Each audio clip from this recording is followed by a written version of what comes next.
एक समय की बात है, महात्मा बुद्ध अपने शिष्यों के साथ चर्चा कर रहे थे।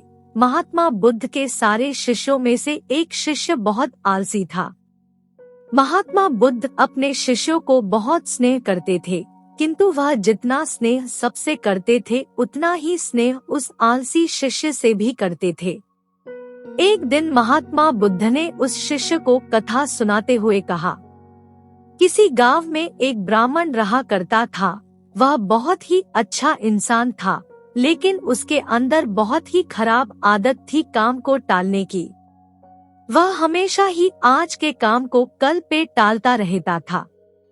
वह हमेशा मान के चलता था कि जो कुछ भी होता है वह भाग्य से ही होता है। वह बड़ा ही आलसी और कामचोर था। एक दिन एक साधु उसके घर आया। ब्राह्मण और उसकी घरवाली ने उनका खूब आदर और सत्कार किया।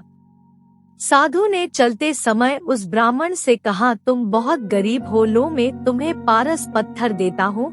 7 दिन के बाद मैं आऊंगा और इस पत्थर को ले जाऊंगा। इस बीच तुम जितना सोना बनाना चाहो बना लेना। ब्राह्मण ने पत्थर ले लिया। साधु चला गया। उसके जाने के पश्चात ब्राह्मण ने लोहा खोजा, परंतु उसे बहुत थोड़ा सा लोहा मिला। वह उसे सोना बनाकर बाजार में बेच आया और कुछ सामान खरीद लाया। अगले दिन ब्राह्मण की पत्नी के जोर देने पर वह बाजार में लोहा खरीदने गया, किंतु लोहा कुछ महंगा था और वह बाजार से घर आ गया। 2-3 दिन बाद वह फिर बाजार गया तो उसे पता चला कि लोहा पहले से भी ज्यादा महंगा हो गया है।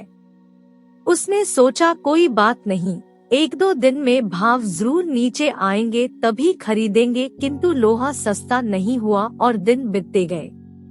8वें दिन साधु आया और उसने अपना पत्थर मांगा तो ब्राह्मण ने कहा, महाराज मेरा तो सारा समय यूं ही निकल गया, अभी तो मैंने कुछ भी सोना नहीं बना पाया। आप कृपया करके इस पत्थर को कुछ दिन और छोड़ दीजिए। लेकिन साधु राजी नहीं हुआ। उसने कहा, तुम जैसा आदमी जीवन में कुछ नहीं कर सकता, तुम्हारी जगह और कोई होता तो पता नहीं कितना सोना बना लिया होता। जो आदमी समय का उपयोग नहीं जानता वह कभी सफल नहीं होगा। ब्राह्मण पछताने लगा, पर अब क्या हो सकता था, साधु पत्थर लेके जा चुका था। उसे अपने आलसी और भाग्य पर जरूरत से ज्यादा यकीन करने की कीमत चुकानी पड़ी।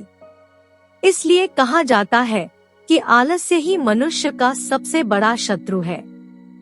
शिष्य अब महात्मा बुद्ध के कहने का तात्पर्य समझ चुका था। उसने कसम खाई कि वो आज के बाद आलस्य को त्याग देगा। उसके बाद उस शिष्य ने कभी आलस नहीं किया।